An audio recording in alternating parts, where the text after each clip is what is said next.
বিসমিল্লাহির রহমানির রহিম।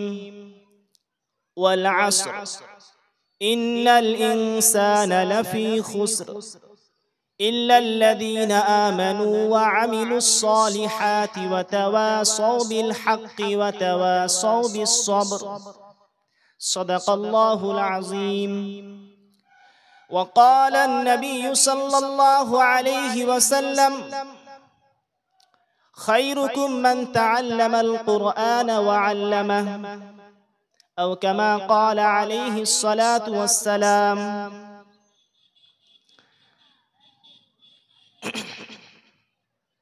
সমস্ত প্রশংসা সেই মহান আল্লাহ রব্বুল আলামিনের জন্য, যিনি অতি ভালোবেসে আমাদেরকে অতি ভালোবেসে ঈমান নামক দৌলত দান করেছেন আর মুমিন বানিয়েছেন।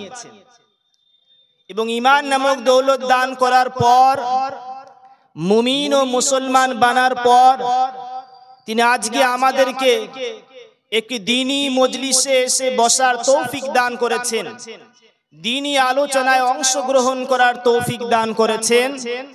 এজন্য আল্লাহ পাকের শুকরিয়া জ্ঞাপন করি, বলি আলহামদুলিল্লাহ।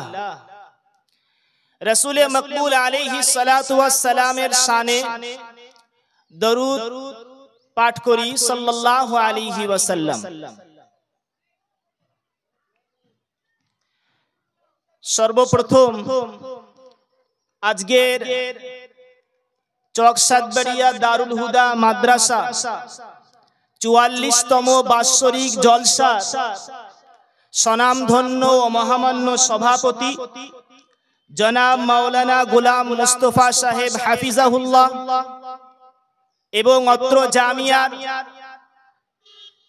মুহতামিম ও সেক্রেটারি জনাব আলহাজ নজরুল ইসলাম সাহেব হাফিজাহুল্লাহ এবং অত্র জামিয়ার প্রধান শিক্ষক জনাব হযরত মাওলানা মুখতার হোসেন সাহেব হাফিজাহুল্লাহ, এছাড়াও আজকের এই জলসাকে সফল করার জন্য অত্র জামিয়ার যে সমস্ত শিক্ষকগণ সকলে মিলে পরিশ্রম করেছে এবং এই মাদ্রাসার সমস্ত ছাত্রবৃন্দ সহ গ্রামবাসী, এলাকাবাসী সকলকে আমি আমার অন্তরের অন্তঃস্থল থেকে ভালোবাসা ও সম্মান প্রদর্শন করছি।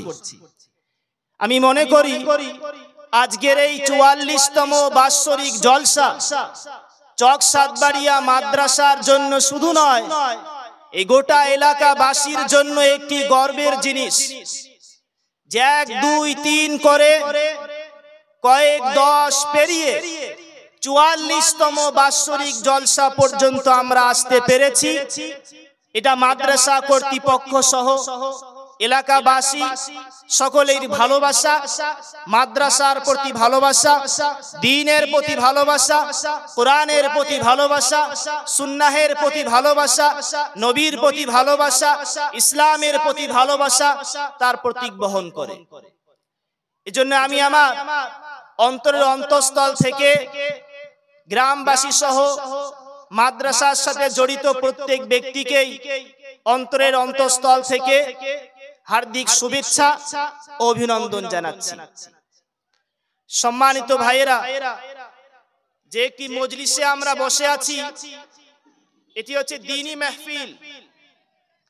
আজকের এই দ্বীনি মাহফিলে যে আমরা বসে আছি, এটা আমাদের জন্য সৌভাগ্যের বিষয়। কেমন জানেন, রাত হলে পরে আমরা যেমন রাতের আকাশে তারকাগুলিকে মিটমিট করে জ্বলতে দেখি, তো কত সুন্দর মনে হয়। এভাবে এই দ্বীনি মাহফিলগুলো, যেখানে কোরআনের আলোচনা হয়, দ্বীনের আলোচনা হয়, হাদিসের আলোচনা হয়, ইসলামের আলোচনা হয়, একত্ববাদের আলোচনা হয়, আসমানবাসীর কাছে, ফেরেশতাদের কাছে এই মজলিসগুলো ঠিক সেইভাবেই মিটমিট করে জ্বলে। আর এই নুরানি মজলিসগুলো ফেরেশতাদের কাছে থাকে। আর এই মজলিসগুলোকে নিয়ে আমার আল্লাহ সুবহানাহু ওয়া তাআলা ফেরেশতাদের মাঝে গর্ববোধ করে। যে মজলিসে বসে আছি, এই মজলিস বিষয়ে একটি হাদিস এসেছে।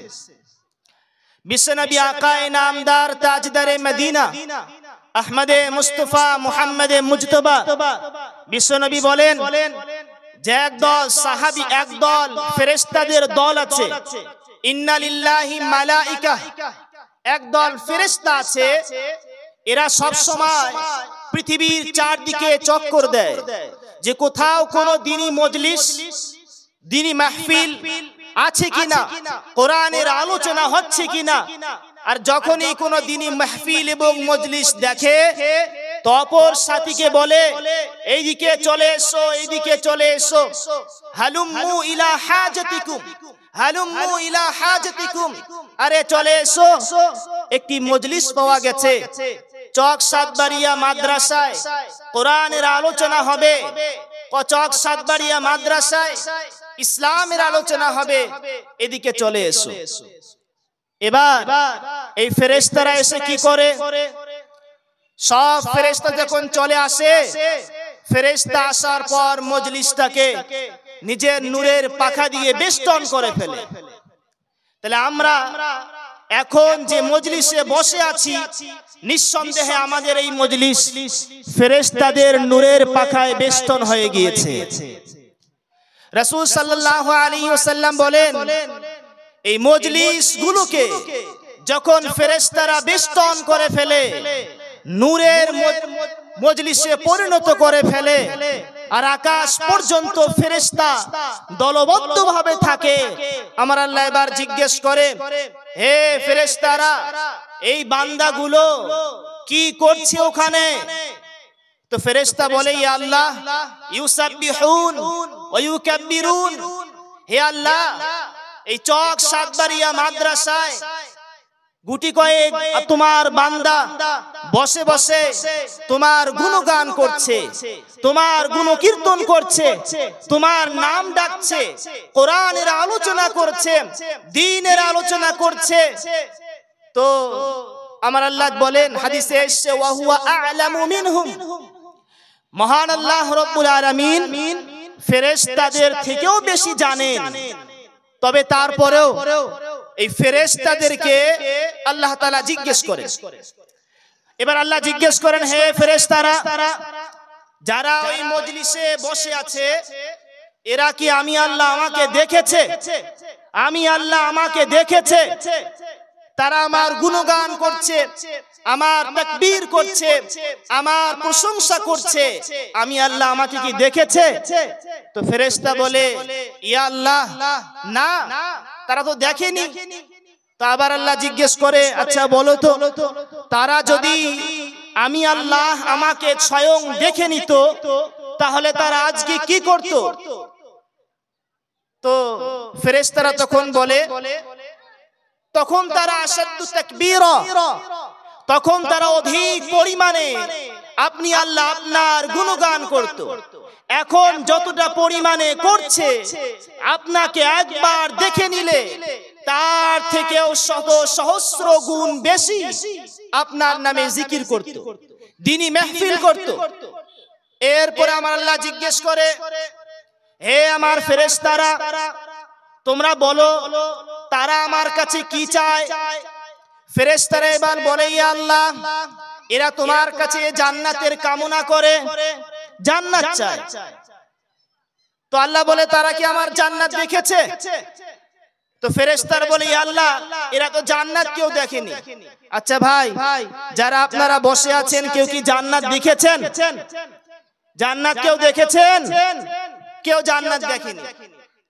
ফেরেশতারা বলে, আল্লাহ, এরা জান্নাত দেখেনি, কিন্তু আপনার জান্নাতের আশায় ওই মজলিসে বসে আছে। এবার আল্লাহ বলে, তারা যদি আমার জান্নাতকে দেখে নিত, নিয়ামতে পরিপূর্ণ জান্নাতকে দেখে নিত, যে জান্নাতে আমি আল্লাহ এমন সমস্ত নিয়ামতকে রেখেছি, পৃথিবীর কোন চক্ষু যা দেখেনি, কোন কর্ণ যা শুনেনি, কোন কান তা শুনেনি, পৃথিবীতে এমন কোন মানুষ নেই যার হৃদয়ে সেই জান্নাতে কি আছে সেটা উদয় হতে পারে পরিপূর্ণভাবে। সেই জান্নাত তারা দেখলে কি করত?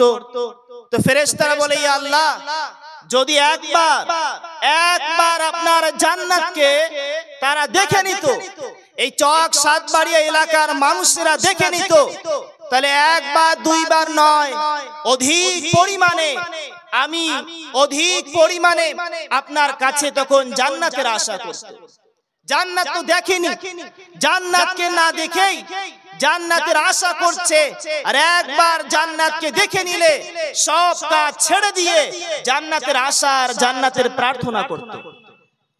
এবার আল্লাহ পাক জিজ্ঞেস করে, আচ্ছা তারা আমার কাছ থেকে কি জিনিস থেকে নিস্তার চায়?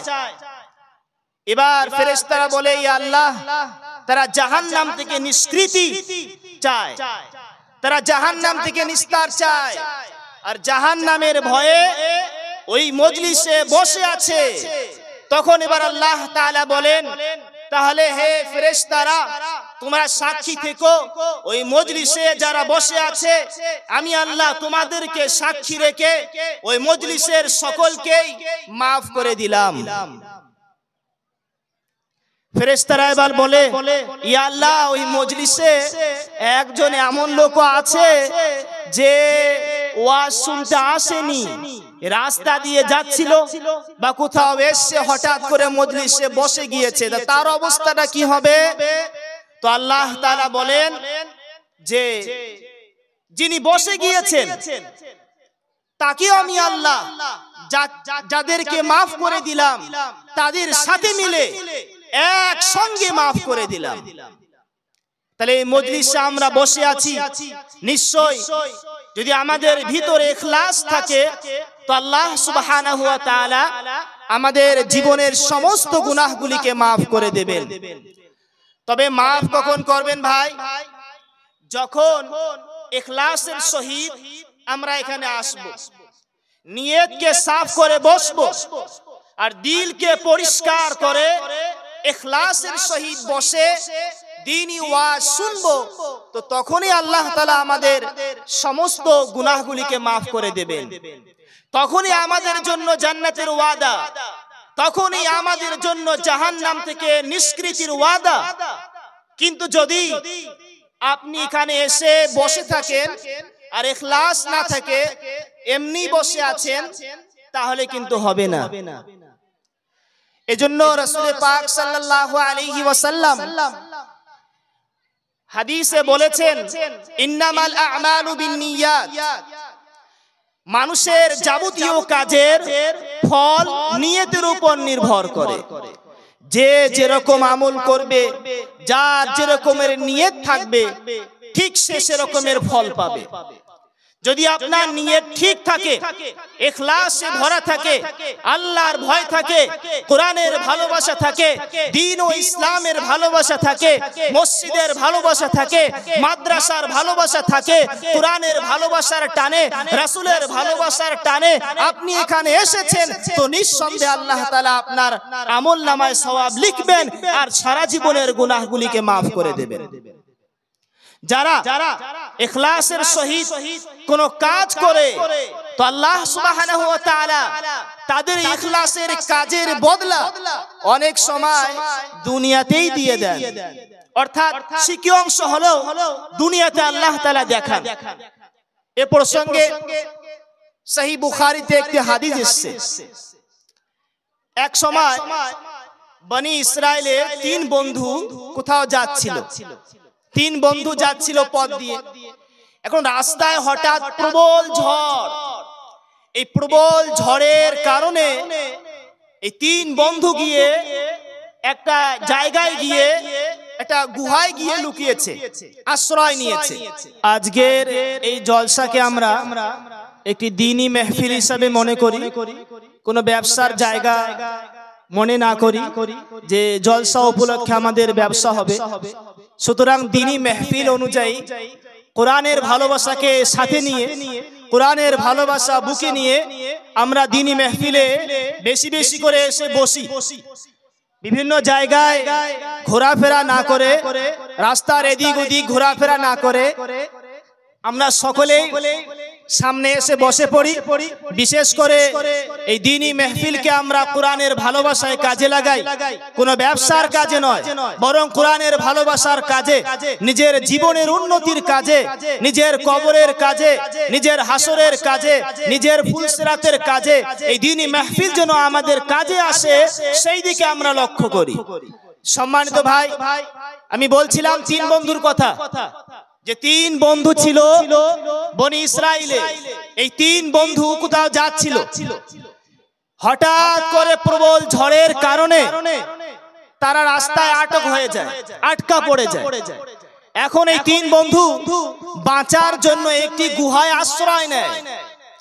আশ্রয় নেওয়ার পরে প্রবল বৃষ্টির কারণে গুহার মুখ বন্ধ হয়ে যায়, আর দেখা যাচ্ছে না কিছু। প্রবল বৃষ্টি যখন থেমে যায়, ঝড় যখন বন্ধ হয়ে যায়, তো 3 বন্ধু মিলেও এই প্রবল ঝড়ের কারণে যে গুহায় পাথর চাপা পড়েছে, 3 বন্ধু মিলেও আর সরাতে পারছে না। এখন 3 বন্ধু মাশওয়ারা করছে যে এক জায়গায় এসে চাপা পড়ে গিয়েছি, কি করা যায়।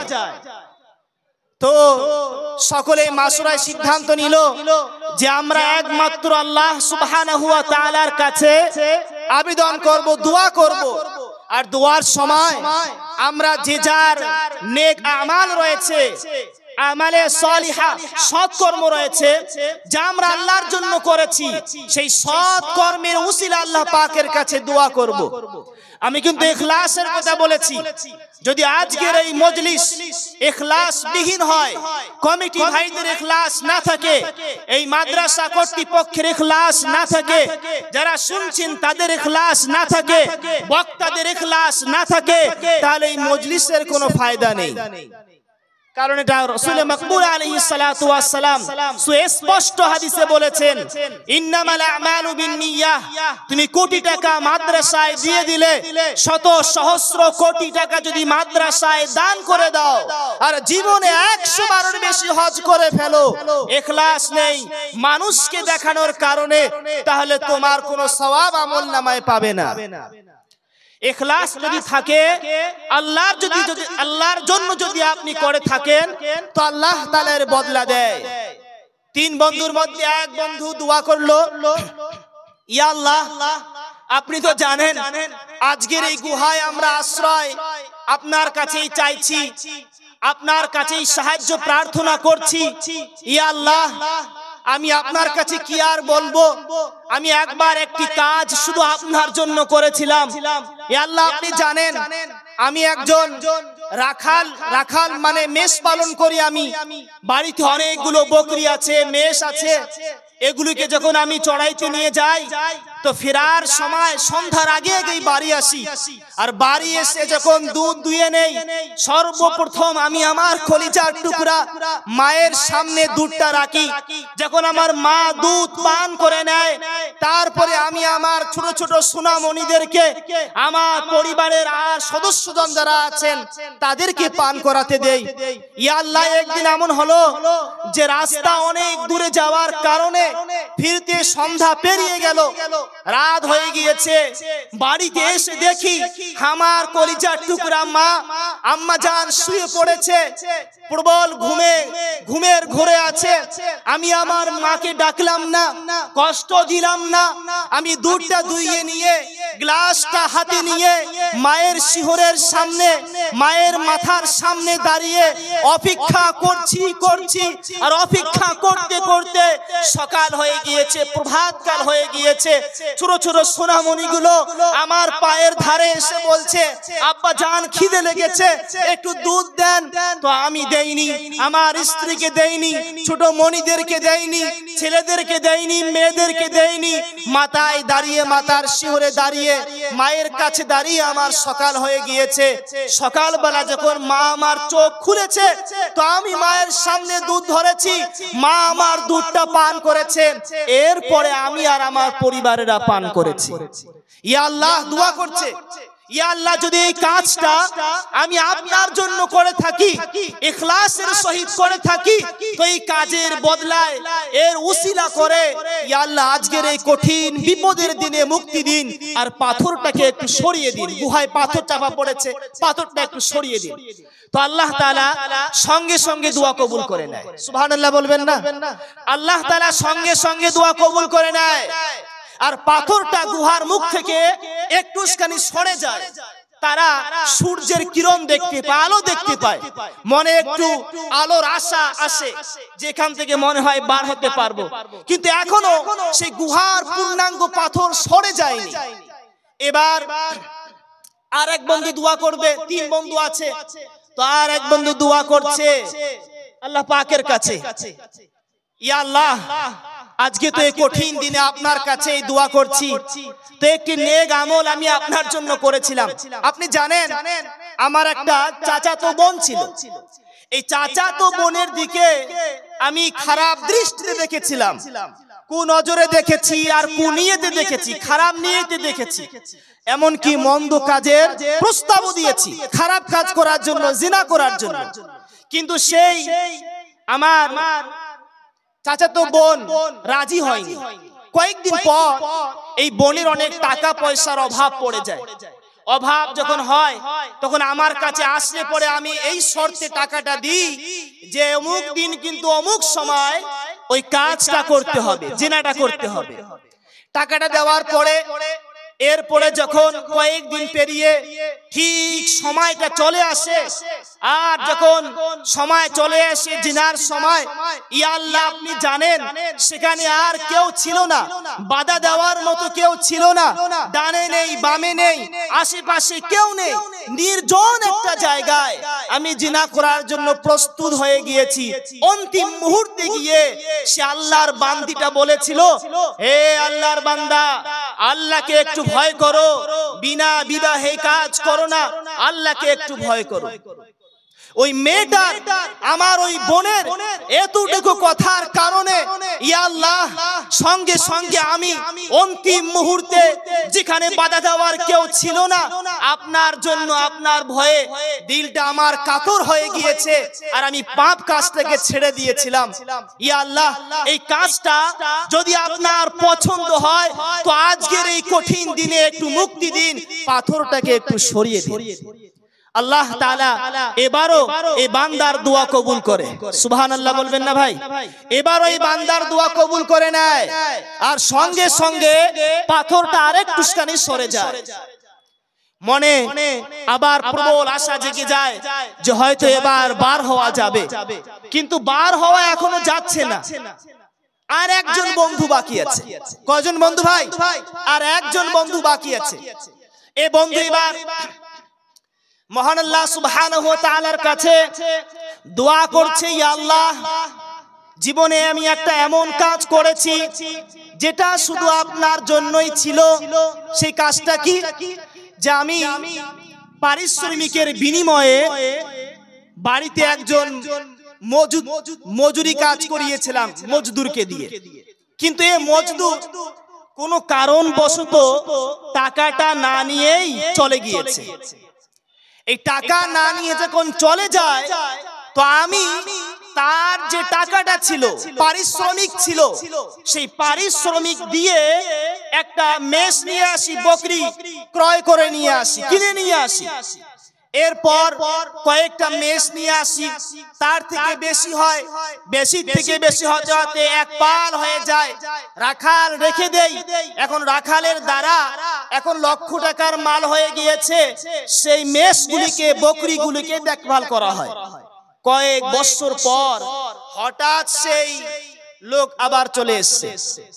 কয়েক বছর অতিবাহিত হওয়ার পর সেই যে ব্যক্তি দিন মজুরি করেছিল তিনি এসেছেন, এসে বলছে, ভাই সেই দিন তো আমি আর টাকাটা নেইনি, টাকাটা না নিয়ে চলে গিয়েছিলাম, তো আল্লাহর ভয়ে ওই টাকাটা একটু আমাকে দেবেন। এবার ইয়া আল্লাহ, তখন আমি বলেছিলাম, দোয়া করছে, ইয়া আল্লাহ আমি তখন বলেছিলাম, হে ভাই ওই দেখো মাঠে যে মেষগুলো আছে, বকরিগুলো আছে, আর একজন রাখাল সেই বকরি দেখভাল করছে, এই সব তোমার। তো যে ব্যক্তি দিন মজুরি করেছিল বলছে, কি বলো ভাই, অনেকদিন পর এসছি বলে ঠাট্টা করছো নাকি? আমার তো মাল ছিল অল্প কয়েক টাকা, আরে এতগুলো বকরি কি করে হয়? এখন সেই ব্যক্তি বলছে যে আল্লাহ, আমি তাকে বলেছিলাম যে তোমার ওই টাকাটা, দিন মজুরির টাকাটা দিয়ে যে বকরি আমি কিনেছি তার থেকেই বেশি হয়েছে, হতে হতে এই মাঠের কোনায় যে বকরিগুলো আছে এই সবগুলো হয়ে গিয়েছে, আর এতটা হয়েছে রাখাল দিয়ে দেখভাল করা হচ্ছে, সব তোমার, নিয়ে যাও। এখন ওই ব্যক্তি গিয়ে সব বকরি নিয়ে গেছে। এই ব্যক্তি আল্লাহর কাছে দোয়া করছি, আল্লাহ, এই কাজটা যদি আমি আপনার জন্য করে থাকি, আমি আমার মন দিয়ে করেছিলাম, এই কাজ যদি আপনার ভালো লাগে তো এই কাজের বদলায় আরেক টুসকানি পাথরটা সরিয়ে দিন, আমাদেরকে একটু নিস্তার দিন, এই গুহা থেকে বার হওয়ার রাস্তা করে দিন। এবারও আমার আল্লাহ, দয়ার আল্লাহ, আমার আল্লাহ এবারও দোয়াটা কবুল করে নেয়। সুবহানাল্লাহ। এবার যখন দোয়া কবুল হয়ে যায় তো গুহা থেকে পূর্ণাঙ্গ পাথর সরে যায়, 3 বন্ধু কান থেকে নিস্তার পেয়ে যায়। সহিহ বুখারীতে হাদিসটি আছে। এই হাদিসটি কি বিষয় বললাম ভাই? ইখলাস, আল্লাহর জন্য করা, যা করবে সব আল্লাহর জন্য। এজন্য আমি আগে বলেছি যে সমস্ত ভাইয়েরা আমরা এসেছি, পর্দার আড়ালে মা ও বোনেরা এসেছেন, আমাদের ভিতরে যদি ইখলাস না থাকে, আল্লাহর ভয় না থাকে, তাহলে আজকের এই আশাটা আমাদের কাজে আসবে না। তাই আমরা যা শুনবো, বিভিন্ন জায়গা থেকে উলামায়ে কিরাম আসবেন, তাদের মুখ থেকে কোরআনের যে বাণীগুলো শুনবো, হাদিসের যে কথাগুলো শুনবো, সেগুলি আমরা ইখলাসের সহিত শুনবো, এই নিয়ত নিয়ে শুনবো। আজকের এই জলসা শুধু জলসা নয়, আজকের এই জলসা আমার কবরে কাজে আসবে, আজকের এই জলসা কঠিন কিয়ামতের দিনে কাজে আসবে, আরে আজকের এই জলসা হাসরের ময়দানে কাজে আসবে, আজকের এই জলসা কবরের অন্ধকারে যখন কেউ থাকবে না তখনও কাজে আসবে। যা শুনবো আমল করব, কোরআনের ভালোবাসা অন্তরে নিয়ে শুনবো, এই নিয়ত অন্তরে পোষণ করে শুনতে হবে। এই নিয়তটুকু আমরা সকলে রাখবো তো ইনশাআল্লাহ। যদি আমরা এই নিয়ত নিয়ে আসি তো হাদিসে এসেছে, যারা আমরা এখানে বসেছি আল্লাহ তাআলা আমাদের বিগত দিনের যাবতীয় গুনাহগুলিকে maaf করে দেবে। সম্মানিত ভাই, এতক্ষণ ধরে আমরা শুনছিলাম যে কোথাও কিছু শুনতে গেলে, কোথাও দিনে মাহফিলে বসতে গেলে কি অন্তরে নিয়ে বসতে হয়। এখন আসুন আমি আপনাদের সামনে পবিত্র কুরআনুল মাজিদ থেকে কয়েকটি আয়াত তেলাওয়াত করেছি। এই আয়াতগুলিকে সামনে নিয়ে 2-4টি কথা বলবো। আজকে আমরা যেখানে বসে আছি এটা একটি মাদ্রাসা, ঐতিহ্যবাহী প্রতিষ্ঠান, যেখানে একেবারে হিফজ বিভাগ থেকে শুরু করে কোরআনের মনিরা রাত দিন কোরআনের পড়াশোনা করে, আর শেষ পর্যন্ত মাওলানা ডিপার্টমেন্টের শেষ ইসলামিক স্কলার পর্যন্ত এখানে তৈরি করা হয়। এই যেখানে আমরা বসে আছি আর বিনা বিধায় কোরআনের আলোচনাগুলো হচ্ছে, এই কোরআনের আলোচনাকে প্রতিষ্ঠা করতে গিয়ে, কোরআনকে প্রতিষ্ঠা করতে গিয়ে রক্ত ঝরাতে হয়েছে অনেক। রক্ত ঝরিয়েছেন বিশ্বনবী আকায়ে নামদার তাজদারে মদিনা আহমদে মুস্তাফা মুহাম্মদ আরবি। এই কোরআনের কথা বলতে গিয়ে তায়েফের মাটিতে রাসূলের রক্ত ঝরেছে।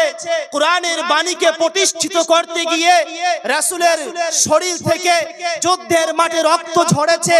কোরআনের বাণীকে প্রতিষ্ঠিত করতে গিয়ে সাহাবায়ে কিরাম বিবিকে বিধবা করেছেন। কোরআনের বাণীকে প্রতিষ্ঠিত করতে গিয়ে সাহাবায়ে কিরাম বাচ্চাদেরকে এতিম করেছেন। আরে কত সৌভাগ্য আমাদের, বাচ্চাদের এতিম করতে হচ্ছে না, বিবিকে বিধবা করতে হচ্ছে না, সরকারি কোনো চাপ নেই, বিনা চাপে কোরআনের এই মজলিসগুলো হচ্ছে, কোরআনের এই বাগানগুলো সাজিয়ে উঠছে। এটা আমাদের জন্য আল্লাহ পাকের তরফ থেকে বড় নিয়ামত। যদি আমরা এই নিয়ামতকে ধারণ করতে না পারি আর কদর করতে না পারি তো আল্লাহ তাআলা নিয়ামতকে ছিনিয়ে নেন। আল্লাহ যেমন নিয়ামতকে দিতে জানেন তো তেমন ছিনিয়ে নিতেও জানেন। কোরআন, এই কোরআনের বিষয়, এই কোরআন আপনি মনে করছেন এত সুন্দরভাবে বাপজিরা মনে করছে আমার এত সুন্দরভাবে বসে তো কোরআনের আলোচনা শুনি, এতে আর কি আছে?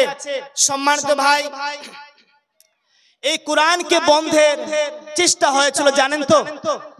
এই কোরআনকে বন্ধ করার চেষ্টা রাসূল পাক সাল্লাল্লাহু আলাইহি ওয়াসাল্লামের যুগ থেকে আজ পর্যন্ত অনেক বিভিন্ন ভাবে চক্রান্ত করে মানুষরা করে চলেছে, এখনো করছে, কিয়ামত পর্যন্ত করবে। কিন্তু আল্লাহর ওয়াদা আছে কিয়ামত পর্যন্ত এই কোরআনকে আল্লাহ বাঁচিয়ে রাখবে, কারণ কোরআনে কোনো ভুল নেই।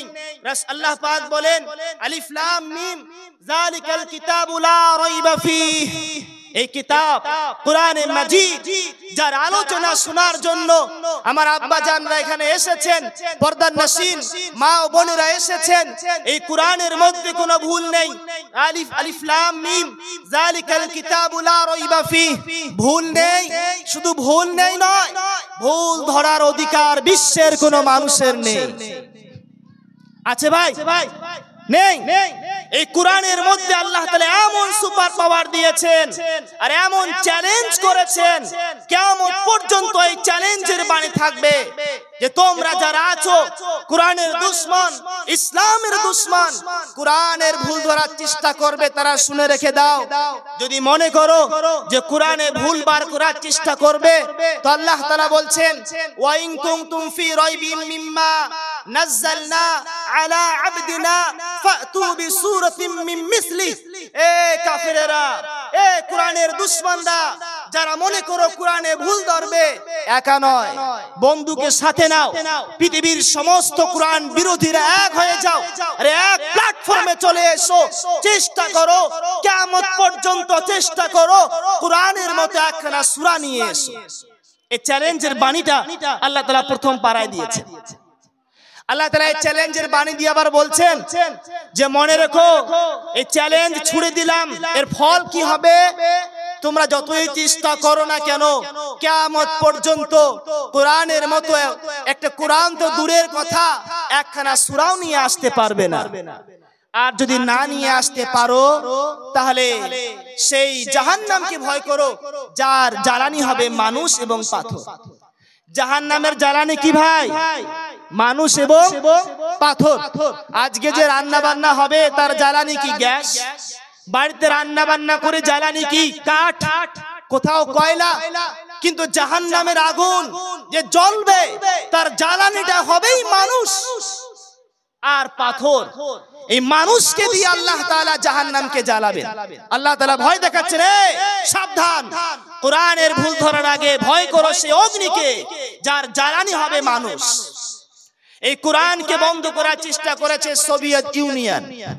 এক দিন দুই দিন নয়, কয়েক দশক, প্রায় 7 দশক 70 বছর ধরে যখন সোভিয়েত ইউনিয়ন ছিল, তখন তারা চেষ্টা করেছে যে তারা এলান করেছিল এই সোভিয়েত ইউনিয়নের চত্বরে কোরআনের তিলাওয়াত কোথাও হবে না। আরে কোরআনের তিলাওয়াত তো দূরের কথা, কোরআনের কপি থাকবে না। কোরআনের কপি থাকলে একজনকে নয়, পরিবারের সকল সদস্যকে ফাঁসির কাস্টে ঝুলতে হবে। সোভিয়েত ইউনিয়ন এলান করেছিল কোরআনের বাণী রোজা রাখতে হয়, কিন্তু আমার সোভিয়েত ইউনিয়নের দায়িত্ব হলো, আমাদের এলান হলো রাষ্ট্রীয়ভাবে সোভিয়েত ইউনিয়নে কেউ রোজা রাখবে না। সোভিয়েত ইউনিয়নের নিয়ম ছিল 70 বছর ধরে মুসলিম সমাজের উপর নিপীড়ন নির্যাতন করেছে। তারা নির্যাতন করেছিল, রাতের বেলায় যদি কোথাও দেখতো সেহরির বন্দোবস্ত, পুলিশ গিয়ে মদ দিয়ে সেই ব্যক্তিকে ইফতার করাতো, মদ পান করাতে বাধ্য করত। সেই সোভিয়েত ইউনিয়নে তো আল্লাহর কোরআনের মুজিজা, আল্লাহর কোরআনের ভালোবাসা, কোরআন প্রেমিকরা কোরআনের ভালোবাসার কারণে আল্লাহ স্বয়ং জিম্মেদারি নিজে নিয়েছেন, এই কোরআনকে জীবিত রাখবেন। সোভিয়েত ইউনিয়নের সময়ও হাফিজে কোরআন তৈরি হয়েছে, যার দৃষ্টান্ত এখনো তুর্কিতে বিদ্যমান আছে। এখনো উজবেকিস্তান, তুর্কমেনিস্তান, কাজাখস্তান এই সমস্ত এলাকায় যাবেন আর সেখানকার বাপজিদের সাথে একটু আলোচনা করবেন, দেখবেন তারা বলবে যে দিনটা কেমন ছিল। 90-এর দশকে সোভিয়েত ইউনিয়ন ভেঙে চূর্ণ বিচূর্ণ হয়ে গিয়েছে। তার আগে তার আগে সেই দেশগুলিতে কেমন দিন ছিল, কি কালচার ছিল, ইসলাম কি মিটানোর চেষ্টা করেছে, তবে পারেনি। তারা কি পারবে? পারবে না, কিয়ামত পর্যন্ত পারবে না। কারণ কোরআনকে হেফাজত করার জিম্মেদারি কে নিয়েছেন ভাই? আল্লাহ তাআলা নিয়েছেন। তো যার জিম্মেদারি আমার আল্লাহ নেয় তাকে ঠেকানো যায়? জোরে বলবেন একটু, যায়? যায় না। এজন্য যতই চেষ্টা করুক, আবু জেহেল কিন্তু মারা গিয়েছে, কিন্তু আবু জেহেলের নাতিরা কি মারা গিয়েছে? আরে কিয়ামত পর্যন্ত আবু জেহেলের নাতিরা আসবে, ওই সমস্ত কাণ্ড কর্ম করবে, কিন্তু আল্লাহ তাআলা কিয়ামত পর্যন্ত ওমরের মতো বীরকে বাঁচিয়ে রাখবে। কিয়ামত পর্যন্ত নবীর সাহাবায়ে কিরাম যারা আমাদের জন্য দৃষ্টান্ত স্বরূপ, তাদের মতো ব্যক্তি তৈরি হবে, কোরআন প্রেমিক তৈরি হবে, আর কিয়ামত পর্যন্ত দ্বীন ইসলাম থাকবে, থাকবে ইনশাআল্লাহ। বলে একবার স্লোগান দেন ভাই, কিয়ামত পর্যন্ত দ্বীন ইসলাম থাকবে ইনশাআল্লাহ। সম্মানিত ভাইয়েরা, আমি আপনাদের প্রথম স্মরণ করিয়েছি যে মজলিসে এসে বসেছি কোরআনের মাহফিল, আর যে কোনো মাহফিলে বসতে গেলে ইখলাস না থাকলে বসা বেকার।